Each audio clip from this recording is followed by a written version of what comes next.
Hello, my name is Leah, and today I will walk you through steps to configure OEL7 with ORDS to connect to a backend ATP instance. To start, let's sign in and open up the console. Click the hamburger menu on the top left-hand corner and select Oracle Database. Then click on Autonomous Transaction Processing. Select Create Autonomous Database. Here we will provide the basic information for our autonomous database. Be sure to have the right compartment selected.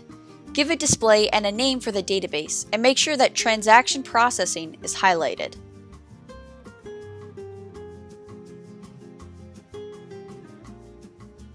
Make sure to provide a password and note it down. We will need it later.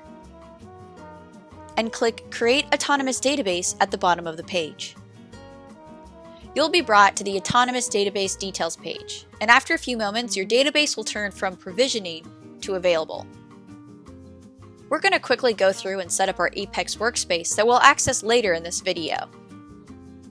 Once the database is available, click the Service Console button. This will open a new page. On the left-hand side, click Development, and then Oracle Apex. To sign in to the administration services, provide the same password you used when you created the database. Click Create Workspace.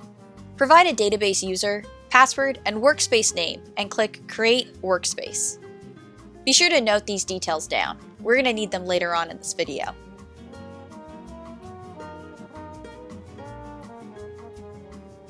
In the top right-hand corner, click the admin icon and select Sign Out. Then click Return to the sign-in page. Provide the details we used to create the workspace and click Sign In.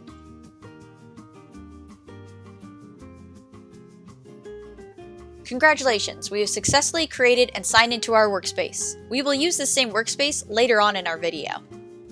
Now we will create our VCN. Click the hamburger menu, select Networking, and click Virtual Cloud Networks. Click Start VCN Wizard and make sure that the VCN with internet connectivity is highlighted. On this page, we will provide the basic configuration for our VCN. Give the VCN a name and make sure the right compartment is selected. Leave the CIDR block ranges to their defaults and click Next. Review the information and click Create.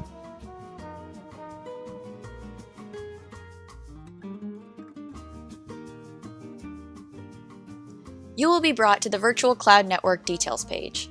On the lower left-hand side, select Security Lists. Then click into the default security list for your VCN. Here we are going to add 2 ingress rules, so go ahead and click Add Ingress Rule.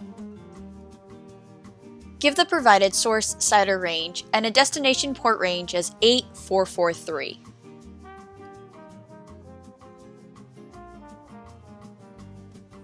Add another ingress rule, but this time the destination port range is 443.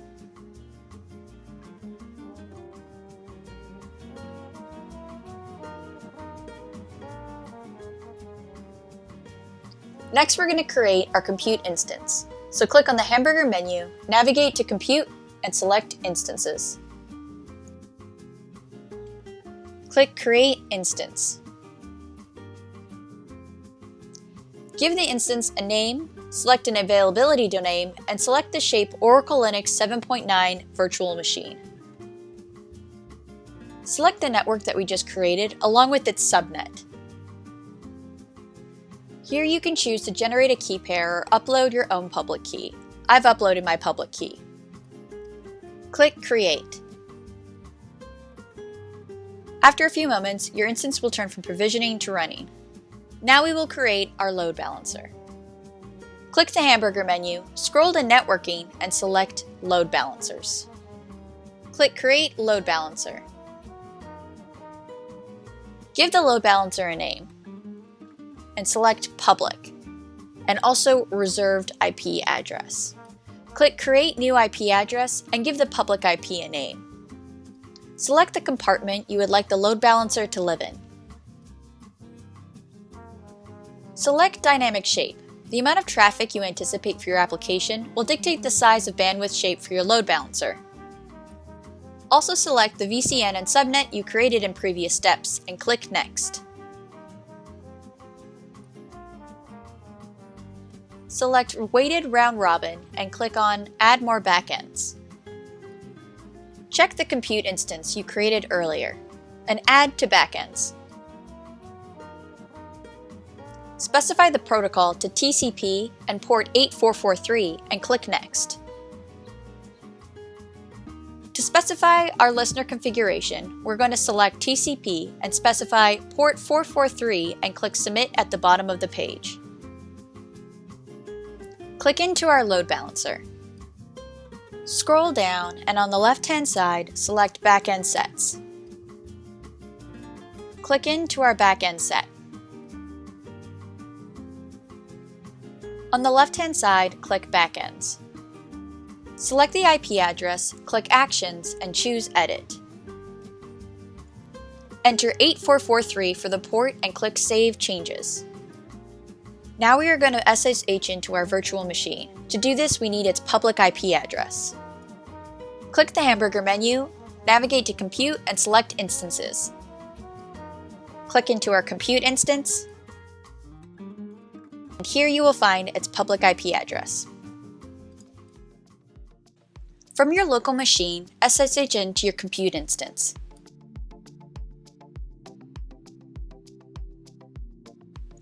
Now we're going to check and install the latest InstaClient. Make sure you're root for the next couple of commands. The various updates may take a few moments to be installed.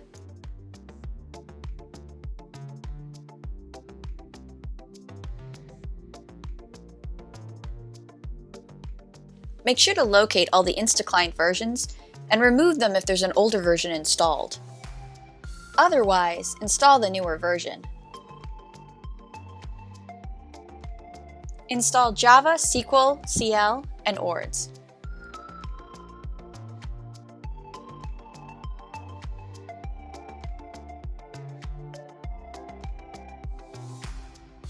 Now we are going to modify the Linux firewall. We have two options. One is to only modify the port number, and two is to disable the firewall. Here we're going to choose option 1 and only modify the port number. Now we are going to download the ATP wallet and upload it to our virtual machine. Return to the OCI console and navigate to your ATP install. Select the DB connection and click Download Wallet. Provide the password you used to create the ATP.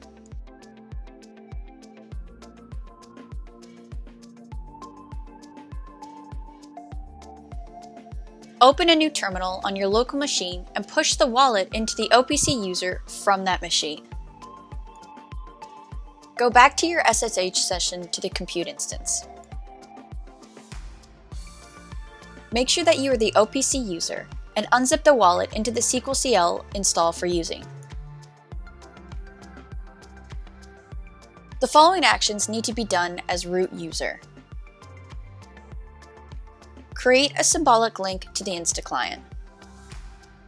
Now connect back as the Oracle user. Go in and modify the bash profile. Add the following export paths. Resource your bash profile and check the TSN admin. Now we're going to test our connection to the ATP. Make sure you are user Oracle. Run the following DB commands in the SQL. Copy the wallet to user Oracle as root and modify its privileges. Return to user Oracle and base64 the wallet. Add an entry to the bash profile and resource it. Now let's create the necessary ORDS folders as user Oracle. Create the Apex XML file by executing the following code after modifying it with your own password and connection. Don't forget to use an exclamation point in front of your password to encrypt it. Execute the following code to create a default XML file. Now we are going to download Apex and its patch set to our local machine and push it up to the host. Navigate to the following link and download the latest version of Apex.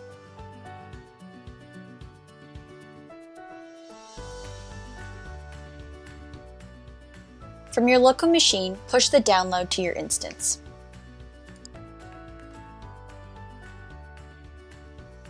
Log into Oracle Apex Workspace and look up the Apex patch set currently running on ATP from SQL Workshop in SQL Commands.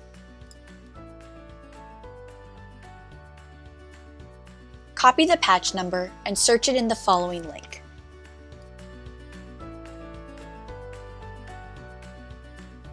Click into the patch set and click Download.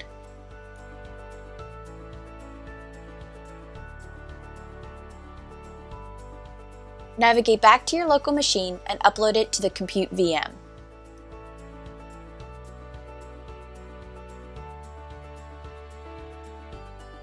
Extract the files to User Oracle. These steps are first executed as User OPC, then User Oracle.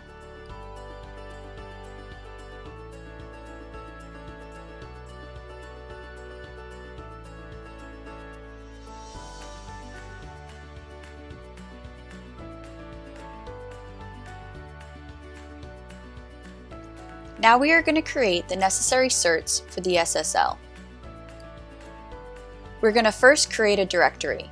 Make sure you're executing these commands as User Oracle. Next, let's create a keystore.jks cert. Create a pkcs12 key store from the JKS key store. Extract the key and the certificate in PEM format.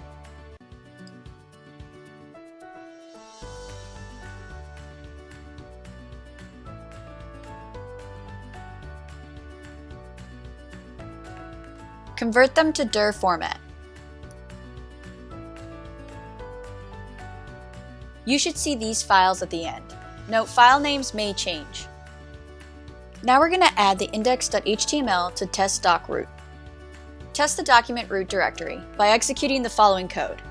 Next, it's time to start standalone ORDS.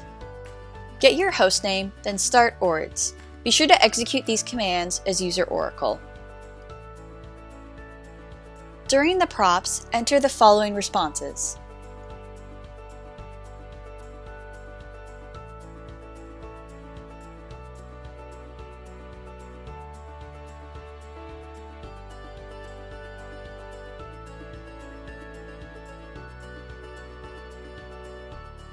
Now we're going to set ORDS to auto start. Note, this must be done as the root user.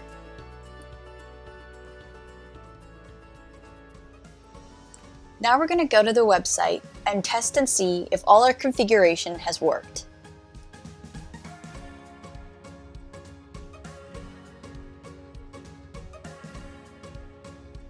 When you first hit the website, you might get some security violations. Simply accept them.